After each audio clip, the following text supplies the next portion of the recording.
Welcome back, and as you can see we have a new form. So this is the SSF, this is the form that Dave Jobs talks a lot about, and it's actually available in the back and the appendix of your TAMS book. So you have a copy of this. I posted a copy of it online, but you have it all in your textbooks, and it'll be a slightly better copy than this scan was that I made.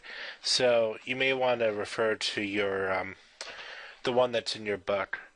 Now, Jobs does a fantastic job about talking about this in the book, so I thought I'd mostly just highlight a couple places that maybe could be confusing or elements that I think are really notable um, to help you kind of decide which measure you want to use.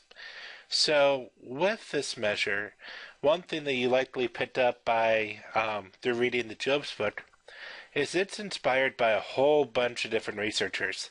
And what's interesting is, we had the debate last week on suicide theories, and everyone really seemed to be quite impressed with Joner's theory. Well, Jobs doesn't seem to be quite as impressed with Joner's theory. Now, I think part of that is when his book came out. His book came out only about a year after Joner's book, so it wasn't clear how big of a deal Joner's theory was going to be. Plus, it didn't have a lot of the empirical support that it has now. But still, it's very much built on older theories. So you have psychological pain, that's Schneidman, as you know, hopelessness with Beck, and he goes through all this in the book, so I won't get into it too much. So what you end up doing is for each of these, you rate each on a scale of 1 to 5. So you see, low pain versus high pain, low stress versus high stress. And sometimes it's hard for an individual to know what high stress is. So you may have to give an example of, from being, not stressed at all to the most stressed you've ever been. Now, what you'll sometimes get too is some people, especially when they're really distressed, are going to say 5 for everything. That's their way of saying I'm really distressed. So one thing I really like about this form is you have these rankings on the side. So you actually have the person rank of these 5, what's the most important, what's the second most important. Now, why is that important? Well, one of the things that differentiates the SSF from the form I showed you earlier is it's really designed to help guide treatment. As you've already learned a lot about TAMS, and TAMS is driven by what's on this form, because you're directly treating the suicidality. So it's knowing what's the most distressing, what's the hardest part for the individual. It's really helpful for designing your treatment to be as beneficial as quickly as possible. So then after you do this, then you as the clinician rate this overall risk of suicide for the individual.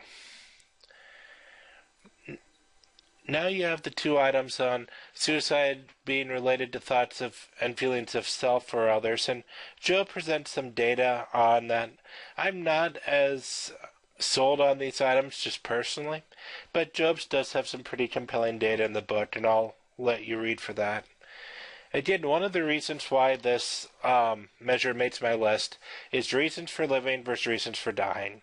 So I love this part of the form. Again, I love reasons for living. I think it's really important to assess them.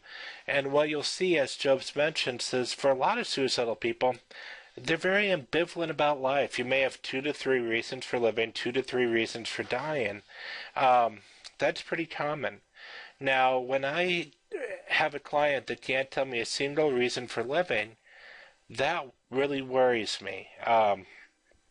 That's something I think is clinically notable, and also tells me that there may be some cognitive issues that we need to work through, meaning that you may need to do more cognitive therapy, helping them realize the reasons that they have for living that maybe they haven't thought about, or Jobs mentions a patient that really compartmentalizes his roles. You know, he compartmentalizes the depression from everything else. So when he's thinking just from the depressed state, he's not thinking about his family obligations. He's not thinking about what would happen with his spouse. So things of that nature help guide your treatment. Also, the wish to live, wish to die, again, helps you see where they are on the spectrum. And a lot of people are going to be right about in the middle for this. That ambivalence, very common in suicidality. That doesn't mean that they're not at risk. It means that they are at risk. I don't want you to think that someone is only at risk if they say 8 for this and 0 for this. There are a lot of very suicidal people that end up right in the middle of this. I really love this question. The one thing that would help me no longer feel suicidal would be blank. We don't ask this a lot in therapy, but we really should. Because at the end of the day, that's what we're targeting, right? So we want to know what factor would make it so the individual would be less likely to attempt or die by suicide. So this tells you where to start. This tells you really what to target. Then, just like the other measure, one thing that I like is that he hits all the main bases. So you have all your risk factors. I do appreciate the detail he goes into with the suicide plan. If you go through these questions, you will have the information you need in order to make a good risk assessment. You're covering all the bases. Legally, you're going to be in a good place, most likely, because you're covering all the things that you should be assessing. And this is a well-validated measure, so just using this measure is going to help you with legal liability because it does have empirical support. So the question will be, based upon all these ratings and also the risk factors, is this person going to be someone who can be seen and treated successfully on an outpatient basis? So most of the time, that's going to be yes. So when do we use inpatient hospitalization? We use inpatient hospitalization when there's an imminent risk to self or others. So when the person is, saying, as soon as I leave your office, I'm going to go and do this. I'm going to go and jump off a bridge or go and attempt suicide.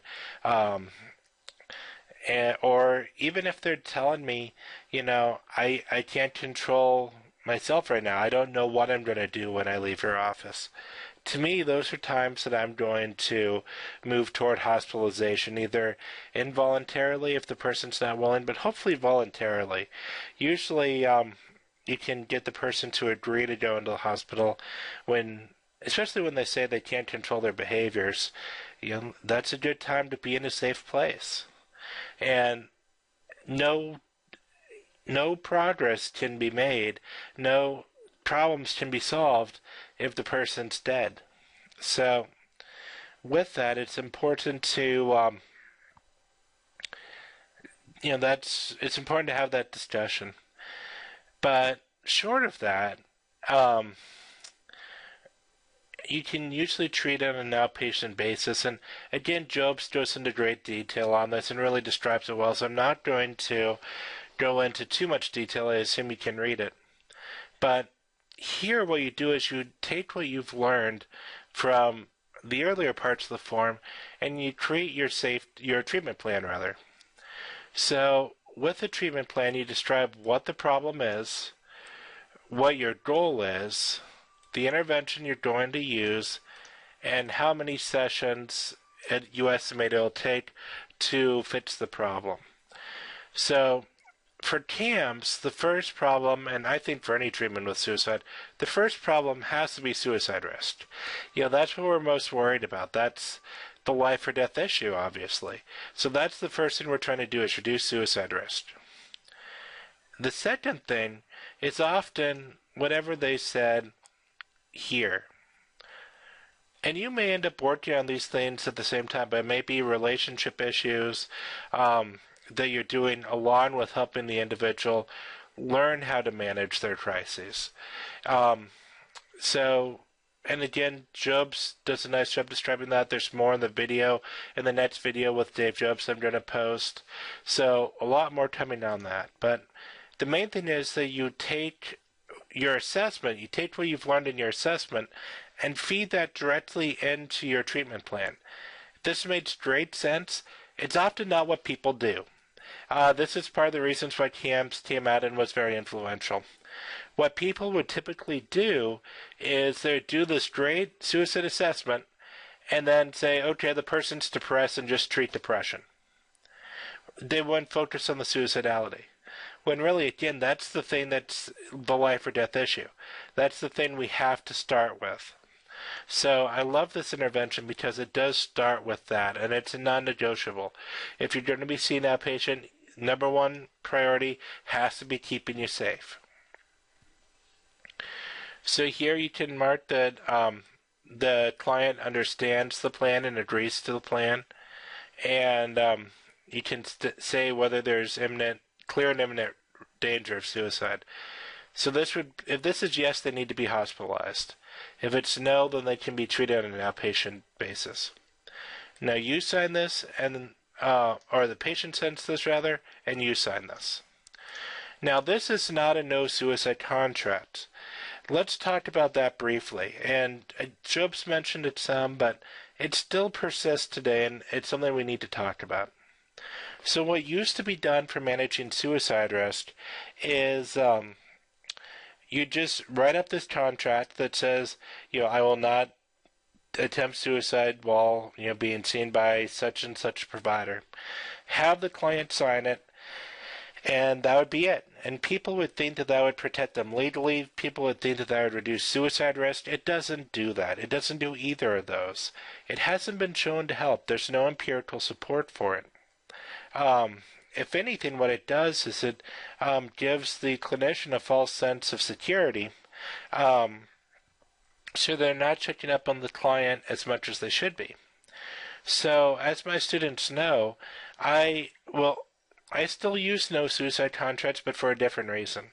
I don't care, I don't sleep any better with a client signing that no suicide contract. I don't do it for legal reasons. Why I do it is because I use it for assessment reasons. If the person cannot sign that no suicide contract, then I build that into my assessment, and I'm that much more concerned about whether or not this client can be treated on an outpatient basis. But if they do sign it, I don't feel any better. It's just it makes me more cautious if they can't sign it. Instead, what you should do is a crisis plan, which we'll talk about in the fourth video lecture for this chapter, or for this week. So anyway, we have our treatment plan. So this is where we have looked at our assessment, built in this information, and the client and us have agreed to do this treatment. We're going to skip the mental status exam, and you don't need to know these things. This you do.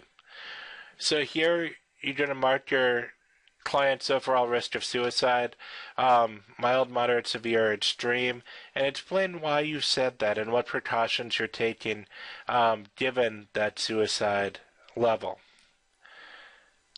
So one of the things I love with this form is really, when done right, well, if it has to be done this way. If you're working with a suicidal client, you need to assess suicide risk every single time you see the client, without exception, every single time.